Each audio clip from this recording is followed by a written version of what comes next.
नमस्कार, कशिश न्यूज के खास कार्यक्रम चुनावी चौसर में आप सबों का स्वागत है और मैं हूं संतोष सिंह। और आज इस चुनावी चौसर के सफर में हम शहर बन्नी आए हुए हैं।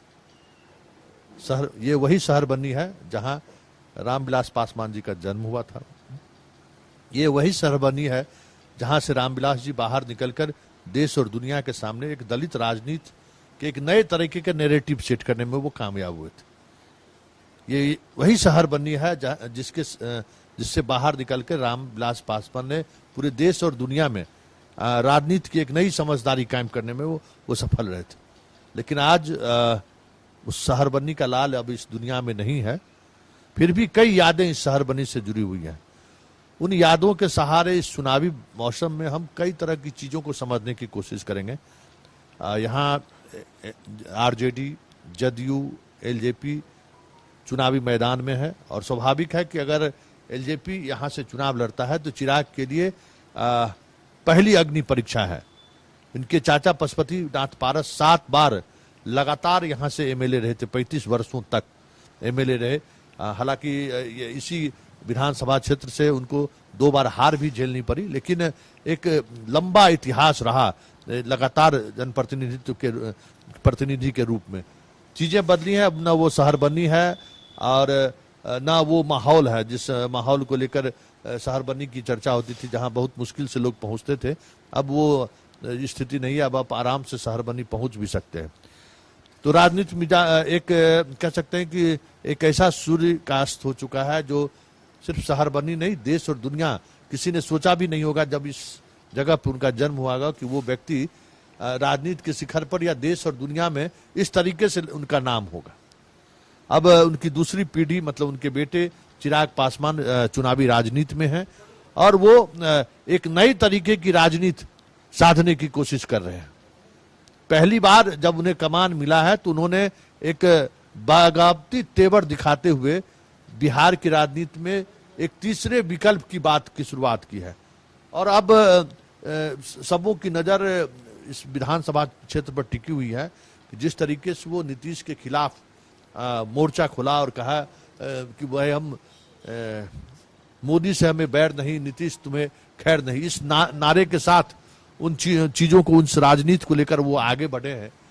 उस राजनीति को लेकर उनके गांव के लोग क्या सोचते हैं, उनके परिवार के लोग क्या सोचते हैं, इन सब मसलों पर हम बात करेंगे। साथ ही साथ हम ये भी समझने की कोशिश करेंगे कि इस एक ऐसा व्यक्ति जो इस गांव से बाहर निकलकर दुनिया के सामने एक नई नजीर पेश की राजनीति में, जो दलित राजनीति अंबेडकर के बाद किसी बड़े दलित नेता को लोग याद करेगा, उसमें एक नाम रामविलास पासवान का भी है।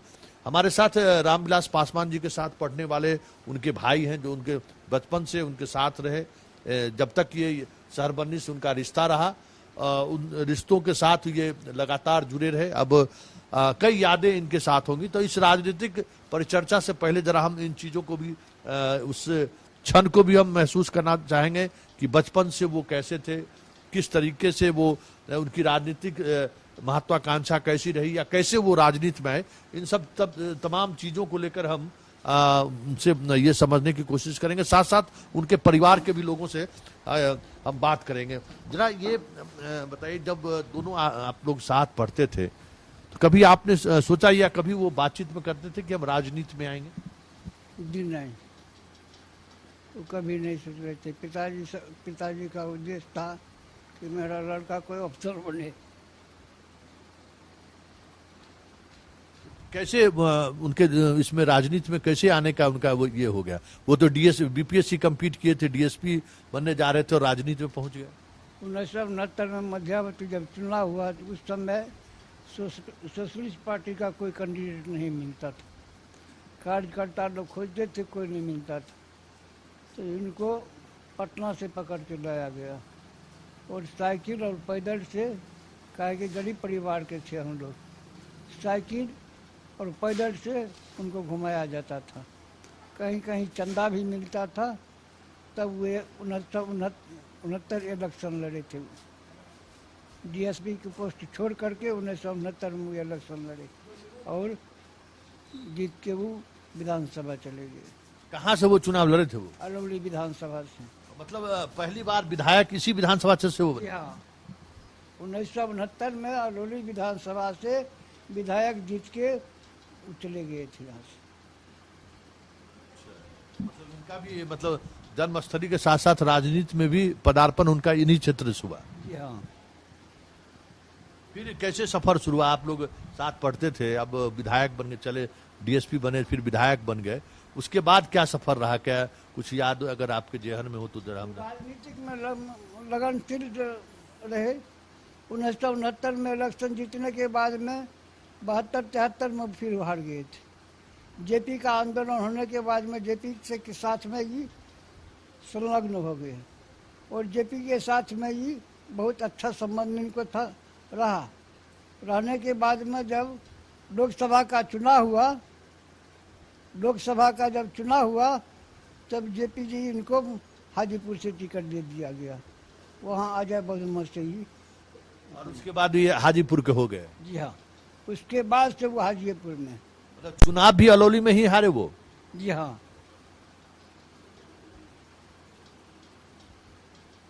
मतलब एक पदाधिकारी बनकर रिजाइन दे के वो चुनाव लड़े, मध्यावधि चुनाव, फिर चुनाव में हार गए, तो पूरा एक अनिश्चितता वाली स्थिति बन गई होगी उस समय में।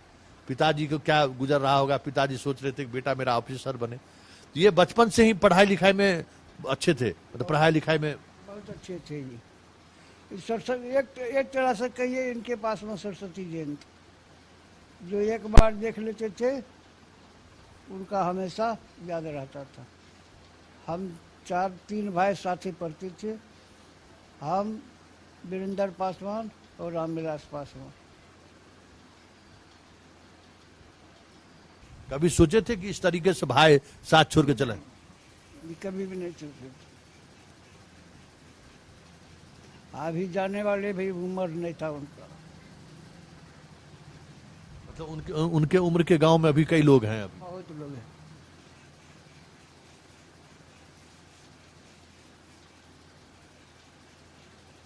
अब चिराग उनकी विरासत को संभाले हैं और पहली चुनौती उन्होंने नीतीश कुमार को दी है।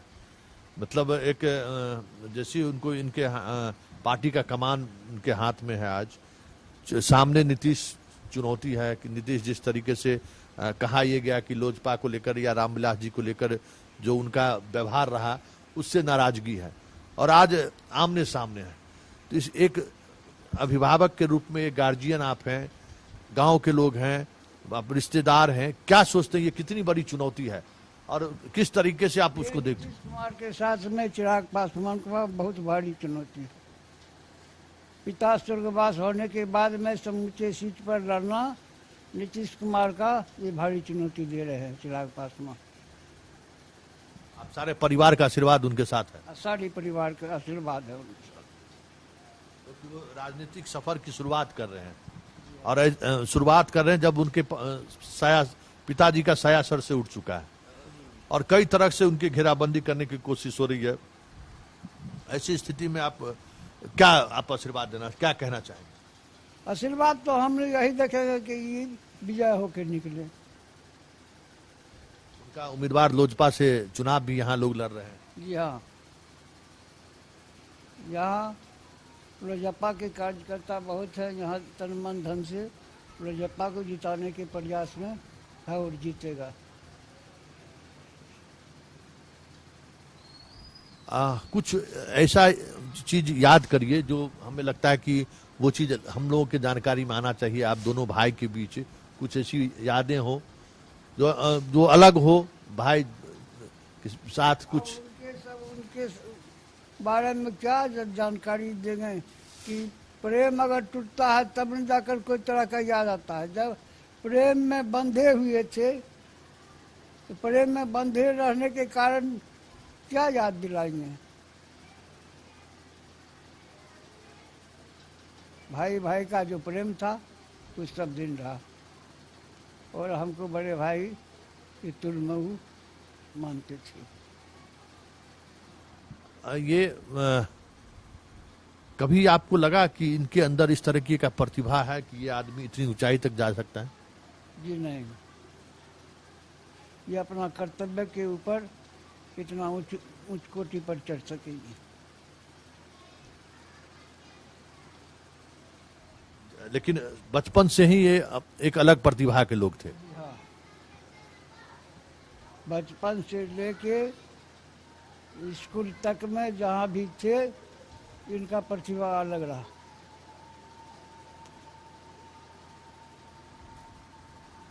चलिए इस कार्यक्रम में इनसे मुलाकात के साथ ही हम उन चीज़ों को भी महसूस करें, राजनीति को भी समझने की कोशिश करेंगे कि एक अपनी राजनीतिक जीवन की शुरुआत इसी अलौली विधानसभा क्षेत्र से रामविलास जी ने की थी और पहली बार उपचुनाव में ये खड़े हुए थे सोशलिस्ट पार्टी से, वो चुनाव जीते। फिर जो इलेक्शन हुआ उसके बाद उसमें वो चुनाव हार गए। फिर जेपी आंदोलन हुआ और जेपी आंदोलन के साथ वो हाजीपुर पहुंचते हैं और हाजीपुर में वर्ल्ड रिकॉर्ड्स वो कायम करते हैं और उसके बाद सारी चीज़ें बदल गई। शहरबन्नी से उनका जुड़ाव, अलौली से जुड़ाव, फिर उनके विरासत को पशुपति पारस आगे बढ़ाए। वो लगभग 35 वर्षों तक अलौली का प्रतिनिधित्व किया। फिर अब वो पूरी विरासत जिस तरीके से लालू परिवार का तेजस्वी के हाथों में है, तो अब कह सकते हैं कि आज पूरी विरासत अब रामविलास जी की पूरी विरासत अब चिराग के हाथों में है। और इस विरासत को के बाद जिस तरीके की चुनौती उनके सामने है, सीधे सीधे नीतीश को वो खुली चुनौती दे रहे हैं, जो एक अलग छवि के नेता माने जाते हैं नीतीश कुमार। वो लालू से भी, रामविलास जी का रिश्ता लालू से शुरुआती दिनों में जरूर बेहतर रहा, लेकिन एक दौर आया जब वो लालू से भी दो हाथ किए और फिर कई तरह की राजनीतिक समीकरण उस दौरान बदले और अब एक नई तरह की चुनौती के साथ चिराग मैदान में। चर्चा हम जारी रखते हैं, लेकिन एक पहले छोटा सा ब्रेक लेते हैं।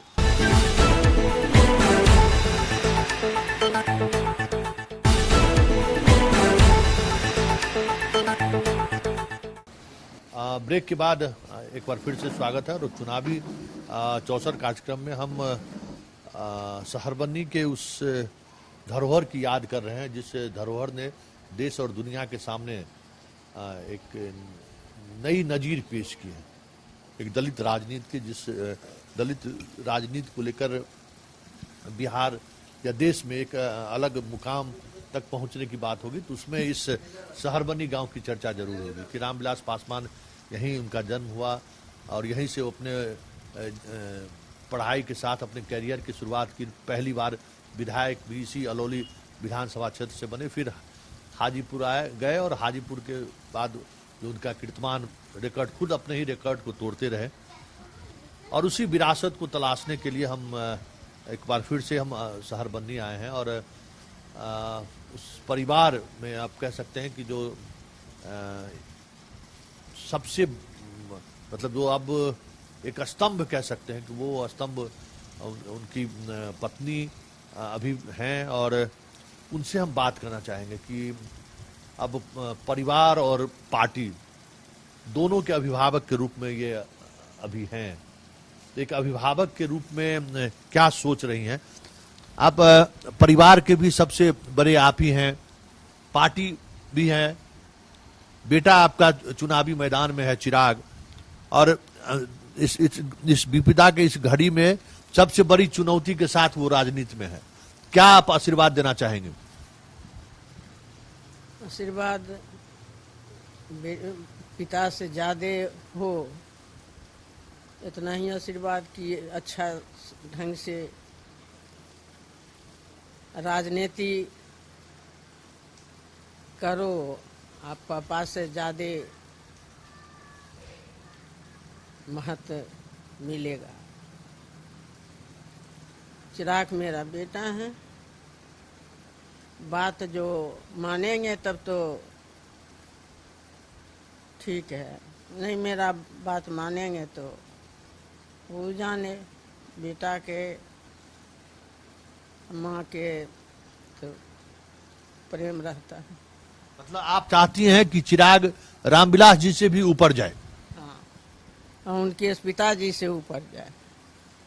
मेरा इतना ही आशीर्वाद है कि पिता से ऊपर जाए। अच्छा, अभी इतना बड़ा परिवार में घटना घटी, उस शौक में आप हैं ही, और जिस तरीके से नीतीश जी का व्यवहार रहा आपके बेटे के साथ, आपके परिवार के साथ, जबकि एक पुराना रिश्ता रहा है, राजनीतिक रूप से भी कहिए तो रिश्ता रहा है नीतीश जी से, उनके उस व्यवहार से आपको क्या लगता है कि इस तरह के, जब आप इस घड़ी में हैं, दुख के घड़ी में हैं, उनका जो व्यवहार सामने आया, जो चिराग बार बार चर्चा करता है कि वो हमारे पापा के बारे में कभी उस तरह से ख्याल नहीं रखे, आप उस पुराने दौर के लोग हैं, आपको क्या लगता है क्या ये हो रहा है? नीतीश बाबू तो अच्छे हैं, अच्छा व्यवहार भी करते हैं, हमरा सबके तो अच्छे लगते हैं नीतीश जी। अच्छा व्यवहारों करते हैं, शुरू से कितना दिन से तो इनके पार्टी रहे, थोड़ दिन में बिछुड़ गए, तो बिछुड़ गलखिन तब फिर अपना हुनकरो छियन बेटे भतीजा तो लेके चलथिन। उनका आशीर्वाद देख चाहिए, बेटा भतीजा से दुश्मनी नहीं लेके चाहिए, बेटा भतीजा का आशीर्वाद देख चाहिए। बेटा भतीजा से आशीर्वाद देवे, आशीर्वाद दे करके अपना मेल मिलाप से काम अपना नीतीश जी करते रहथिन, बेटा के भतीजा के एकदम। अच्छा, जना विवाद बढ़ गए नीतीश जी के लके, अभी नीतीश जी के लके अभी आयुहों पर उनकर खिलाफ उम्मीदवार सब साथ रहे हुए भी रिश्ता बिगड़ गए, तो एक अभिभावक के रूप में नीतीश जी के पहल करे के चाहिए छले, इहो तो बेटा भतीजा छे कि भाई पहल करी, जे भाई कुछ नाराजगी छे तो नाराजगी दूर होके चाहिए। एक बेटा भतीजा से कभी बेटा में गलती हो जाए छे, कभी पिता में गलती हो जाए छे, तो हल हो एकदम पिते करे छथिन, वो हल पिते करे छथिन जे कैसे बेटा के हम प्यार करें, की कहे छे रास्ता देखावे। नीतीश जी के जे छे से हुनका गार्जियन के भूमिका में आवे के चाहिए, अहाँ के इच्छा चले कि हुनका गार्जियन के भूमिका में आवे के चाहिए, बेटा भतीजा से प्रतिद्वंदिता लड़ाई नहीं करे के चाहिए। हाँ, और बेटा भतीजा से लड़ाई नहीं करथनी, अपना जैसे बेटा भतीजा के आदमी करे छे, प्यार करे छे, और बेटो भतीजा बाप के चचा के प्यार करे छे, ना समझे छे कि मेरा ये पिता है, ये मेरा चचा है, तो प्यार अपना करथिन। नहीं हमें हम सब तो करता ही है, नीतीश जी के बहुत अच्छा हम सब माने छी। तो उनका अभी प्यार बना के रखे के चाहिए, अभी परिवार के संकट में उनका प्यार बना के रखे के चाहिए। किनकरा? नीतीश जी के मतलब हाँ, तो बेटा छियन, भतीजा छियन, तो उनकरा से प्यार करे के चाहिए, मिलाय करके रखे के चाहिए। अब तो उनकरा पप्पा नहीं छे जे उनकरा रास्ता बतेथिन कि ओहे सब ने बतेथिन। अब देखो, घर में सबसे बुजुर्ग वहां रहिए, घर के परिवार सब साथ रहे, पार्टी के सब, अब अभिभावक के रूप में अहाँ मतलब सबसे जो स्तंभ छे वो स्तंभ के रूप में अहाँ छी, पार्टी के और परिवार के की संदेश देल चाहबे, की कहल चाहबे, केना आगे बढ़ल जाए? आगे जना बढ़लखिन हन, हमरा पास में तो नहीं छथिन, हमरा नजदीक नहीं छथिन, हुनकरा नजदीक हम रहबे जभी ने तो छिए नहीं हुनकरा नजदीक, तो कौन चीज कहबे हुनकरा? आशीर्वाद, पार्टी आगे बढ़ा। हर हमेशा एकदम हर हमेशा जखनी मर्जी तखनी, रात हो दिन हो सवेरे हो, जखनी मर्जी तखनी आशीर्वाद दै छै। चिराग अभी आयल छला यहाँ, भेंट मुलाकात भेलै, की बेटा की आशीर्वाद दिलिए? ओहि टाइम में तो आखिर रोबे के अथी रहे, तो अथी आर नहीं करलखिन, बात उतर कुछ नहीं करलखिन, खाली पैर छू प्रणाम चारो भाई करलखिन आ चलते रहे। आशीर्वाद दिलियन जे बेटा जैसे रन पर जाए है वैसे तुम जीत कर करके अपना रन से आवेंगे। मतलब जे युद्ध के मैदान में जा रहल छे वो जीत के फतह क के आवे के छे। जे मैदान में जीत के एकदम बिहार के आदमी के खुश कर दी हो, भारत आदमी के बिहार आदमी के एकदम खुश कर दी हो, इतना आशीर्वाद दे। अच्छा कभी सोचलिए रे कि एना हुनका से जे छे से उनका एना बीमार पड़ जेथिन, इतने स्वस्थ आदमी, सब आदमी के ख्याल रखा वाला आदमी अचानक बीमार पड़ गेलखिन, कभी सोचबो के लिए कि ना साथ छोड़ के चल जेथिन? किनकर रामविलास जी के तो फोन करे रहिए तो वो कहे हाँ ठीक छथिन, आब कल थनी अच्छा छथिन, यह सब में हुनकरा से मुलाकात नहीं होले। अब ऐसे यहाँ तो हो गल खनी तब गेलिए। अच्छा अब आखिरी में चिराग के बारे में, चिराग के कुछ आशीर्वाद दो दियो। अभी चुनाव यहाँ भी 3 तारीख के चुनाव होय वाला छे, अहाँ अलौली से भी चुनाव ले रहलखिन हन, यहाँ से भी यहाँ के पार्टी के लोग खड़ा छे, झोपड़ी छाप जे छे से यहाँ से भी चुनाव ले रहल छे, की आशीर्वाद देबे? आशीर्वाद देवे कि हमारा बेटा है तो आशीर्वाद तो यही नहीं देंगे कि बेटा जीत जाए। जहाँ से बिहार से या भारत से सब जगह से बेटा जीत जाए। चिराग नाम रोशन करे पिता का। चिराग पिता का नाम रोशन कर देथिन, बस सभी आदमी खुशे रहते हैं। सब आदमी कहते हाँ पिता से ये ज्यादा काम करलखिन। मतलब अहाँ के इच्छा यह है कि चिराग जे छे रामविलास जी से भी ज्यादा नाम कमावे? ज्यादा नाम, पिता से ज्यादा नाम कमेथिन।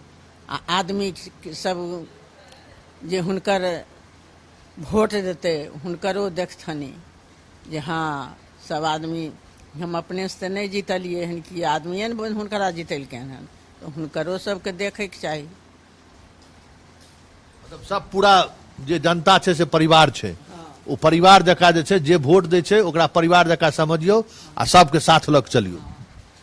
परिवार के लेकर के चलथनी जी हमर परिवार छिए, सब जनता लोग के आ जे काम करथनी अपना जनता के। चलिए, तो ये हमारे साथ थी रामविलास जी की पत्नी, और जिन सवालों को हम समझना चाहते थे आज भी वो ये चाहती है, एक माँ जो बेटे से चाहता है कि बाप से भी ऊंचा का नाम, तो चिराग के लिए दोहरी जिम्मेवारी है। एक माँ का आशीर्वाद साथ में है। वो कह रही है कि हम मतलब हमारे पति से भी ज़्यादा उनका वैभव पूरे देश और दुनिया के सामने में हो। और जब नीतीश चाचा की बात हो तो एक अभिभावक के रूप में उन्हें नीतीश जी को साथ खड़े रहना चाहिए। तो चिराग के सामने दोहरी जिम्मेवारी है, परिवार को साथ रखना और पार्टी को मजबूती प्रदान करना। एक माँ यही चाह रही है कि परिवार के साथ साथ पूरा पार्टी उसी तरीके से संगठित रहे, उसी तरीके से मजबूत हो, और रामविलास पासवान से भी नाम ऊंचा हो, और पार्टी को परिवार की तरह देखें। पार्टी से जुड़े हुए लोग जो हैं उनको परिवार समझे। एक नसीहत भी इन्होंने दी है इस पूरे कार्यक्रम के दौरान, और उन कुछ चीज़ों को उन्होंने अपने अनुभवों के सहारे, अपने मातृत्व के सहारे भी कुछ चीज़ें कहने की उन्होंने कोशिश की है। खास करके नीतीश से रिश्ते को लेकर उन्होंने बड़ी ही बेबाकी और सहमे हुए लहजे में उन्होंने कहा कि नीतीश को एक, जब रामविलास जी का साया चिराग के सर से उठ गया तो एक अभिभावक के रूप में, एक चाचा के रूप में वो साया उन्हें बनाए रखना चाहिए था। दोनों का आशीर्वाद है, जो भी हो, दोनों रिश्तों को उन्होंने का ख्याल रखा उन्होंने कि रिश्ता में करवाहट की गुंजाइश कम रहनी चाहिए। ये एक समझदार पॉलिटिशियन के परिवार की एक ये समझदारी भी है कि राजनीति में व्यक्तिगत विद्वेष की कोई गुंजाइश नहीं है। लेकिन एक उम्मीद भी है कि चाचा के जब भूमिका में आप हैं तो बच्चों को आपको आज देखना भी चाहिए। चलिए इस चुनावी चौसर कार्यक्रम को अब यहीं समाप्त करते हैं और इस सफर में कुछ और नई चीजों को हम समझने की कोशिश करेंगे कि आखिर राजनीति का मिजाज किस तरीके से बदल रहा है बिहार का, कैसे विकास और रोजगार के बीच गांव-गांव में द्वंद्व चल रहा है कि हम विकास के साथ रहें या रोजगार के साथ रहें। ये अब सवाल गांव-गांव में डिबेट का विषय बन चुका है, चाहे वो किसान हो या मजदूर हो, चाहे दिहाड़ी काम करने वाले मजदूर हो, हर किसी की जुबान पर ये चीजें। चलिए अब इस कार्यक्रम को यहीं समाप्त करते हैं। फिर किसी इस सफर में इसी तरीके के मुद्दे और सामाजिक सरोकार के साथ साथ राजनीतिक मिजाज को भी समझने की हम कोशिश करेंगे, लेकिन फिलहाल मुझे इजाजत दीजिए। नमस्कार।